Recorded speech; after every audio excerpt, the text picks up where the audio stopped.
Most of us who've started something small on our own know how much it means to us to take our little venture higher, to the next level, to the top.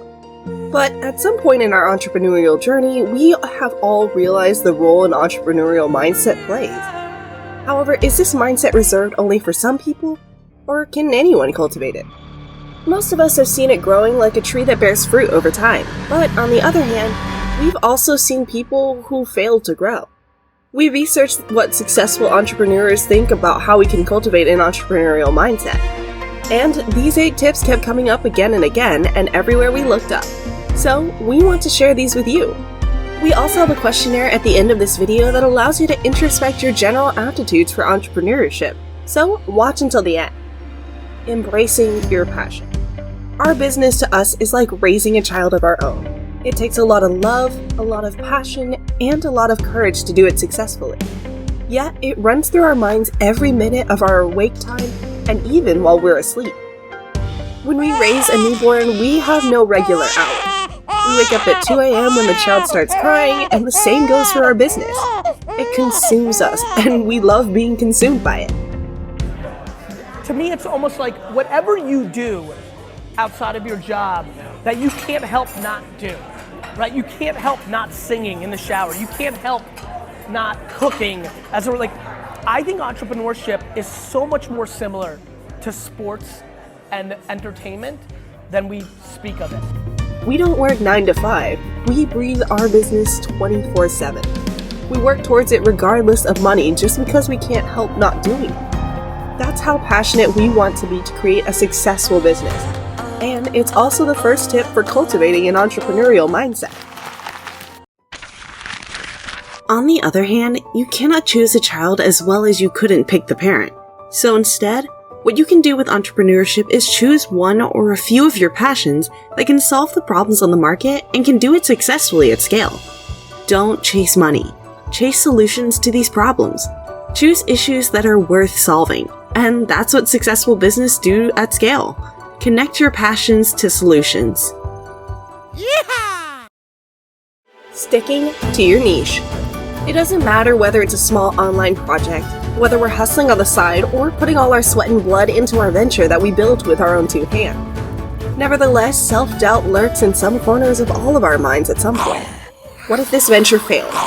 What if I'm not good enough for this task? What if I lose all my money? What if my product or service is not good enough? Each entrepreneur has had such thoughts at some point. Just in case you were struggling with unproductive rumination, we recommend you watch this special video right after this one. You can find all the links in the top right corner or below this video in the description. In that moment of doubt, there are only 2 things that we can do. Quit the game or get past that phase. Find a solution or find the courage to take that road still and figure out our way. And there's really no way to launch a perfect product from the beginning.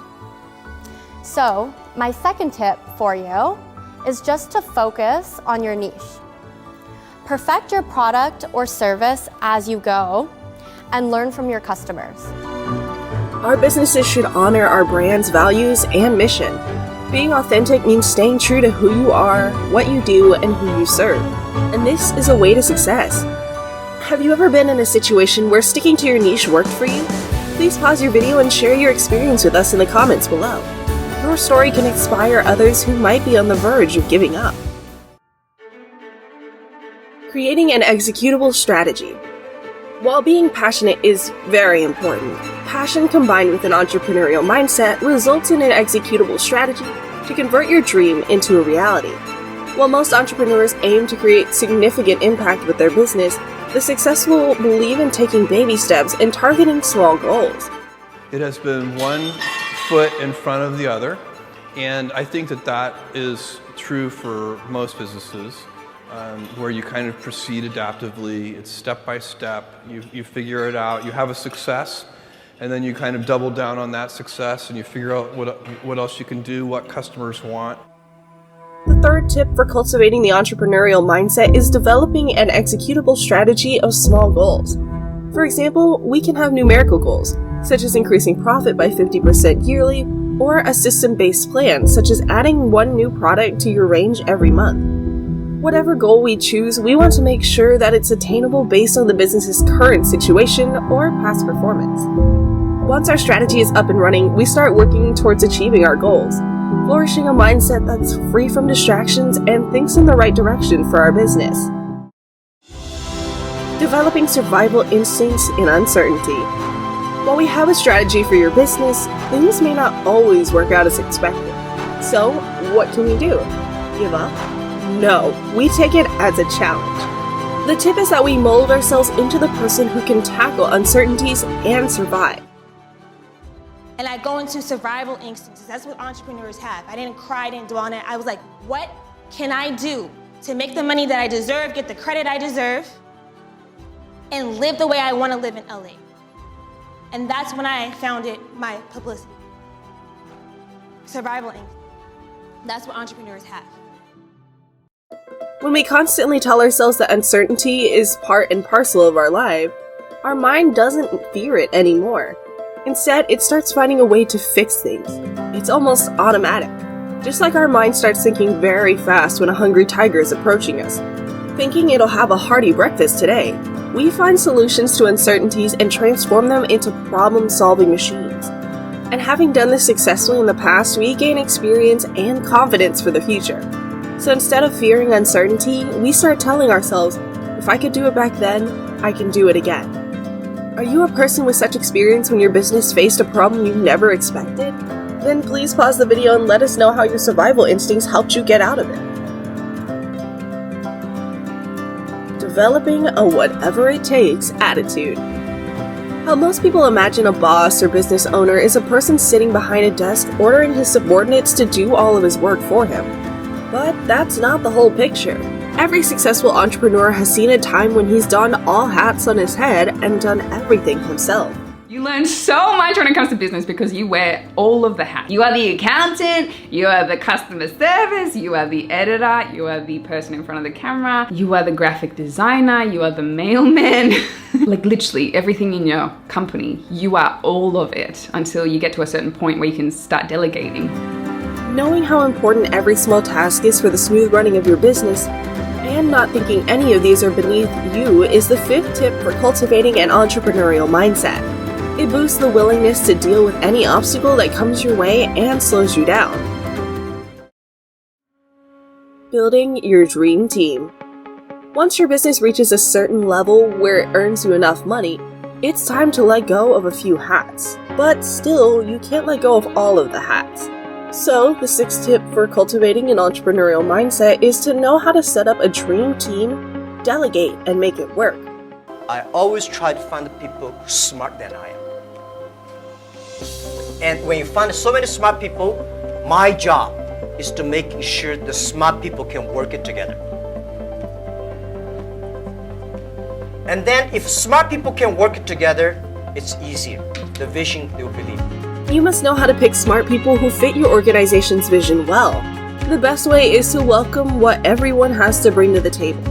And it would help if you started trusting people who work for you. Your job then becomes how to make your dream team work together. Because if stupid people can work it together easily, smart people can never work together. If you can make your team work, you can free yourself to take on more significant challenges and help your business grow to new heights. Have you ever successfully let go of some of your hats and created a great team with an inspiring company culture? Ask for help and guidance. While most people think businesses function in an environment of cutthroat competition, there's also a thriving community of entrepreneurs that feels happy to help each other out. And with the business environment changing every second, it's not always possible to know how to solve all of our problems ourselves. The seventh tip to cultivating an entrepreneurial mindset is to keep our ego and pride aside and seek help from our mentors, our network, or even our market competitors when we feel stuck somewhere. Self-improvement and entrepreneurship go together. I've never found anybody that didn't want to help me if I asked them for help. I always call them up. I called up, this will date me, but I called up Bill Hewlett when I was 12 years old. If we ask for advice from a bunch of different people, there's a sure chance we can piece together something beneficial with every piece of advice. It's vital you have a close person or find people who can hold your back support you, or verify your idea? I think public. You can always recognize the first timers because they're too secretive, and you can always recognize the experienced ones because they don't care. Once you've done these a few times, you realize how much execution difficulty and risk there is, and how hard it is to get people to listen to you and believe you. Eventually, you end up shouting your idea from the rooftops just in the hope that somebody will actually use the product. However, it works both ways. We need to help others when they seek help from us, because what goes around comes around. Moving beyond failure. The most crucial tip for cultivating the entrepreneurial mindset is knowing that every business goes through a period of failure. Even the most significant companies fail, and not just once. They fall many times before they finally succeed. Like so as I said, for SpaceX, the first 3 launches failed, and we're just barely able to scrape together enough parts and money to do the 4th launch. If that 4th launch had failed, we would have been dead. So multiple failures along the way. But they rise again after every fall, believing that a new day will bring a fresh start. Believing in our business is one of the critical factors that helped us move beyond failures. Failures are not dead ends. They're the launch pads of success because they teach us lessons that we can only learn through our mistakes. No textbook on entrepreneurship guarantees 100% success. And business is a process of trial and error. But success tastes much sweeter if you failed on your way to achieving them. The reality is you'll never understand them fully until you're actually in that position yourself. Even then, you will find that basic concepts from game theory and psychology and ethics and mathematics and computers and logic will serve you much, much better. So I would focus on the foundations. I would focus with a science bent. I would develop a love for reading. So, these were our 8 tips to cultivate an entrepreneurial mindset. We aim to include everything you need to know in this short video, but there can always be something new. There is a famous quote, "I will either find a way or make one."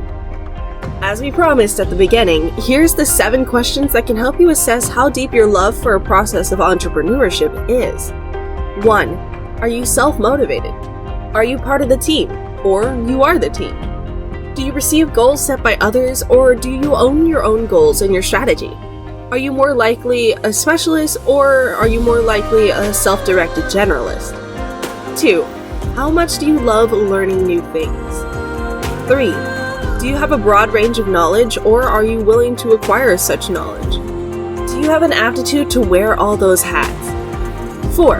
What's your tolerance for risk? Can you accept less or more exposure to risk? 5. How much predictability, safety, and security do you need in terms of the paycheck? 6. How much business experience do you have? And 7. How much support do you need when things don't go well? Pause this video here if you need more time to think about it. Don't worry if you cannot answer all the questions. The purpose of our being is personal growth. Growth means being able to experience and see more because you're aware of it. The purpose of our being, then, is to expand awareness. We would love to hear from you in the comments below. Thank you for staying with us until the end. If you enjoyed the video, please thumbs up below, subscribe, and hit the notification bell icon so that you'll get even to your phone whenever we release a new video. Thank you. Have a great day, and success is anything you decide to do.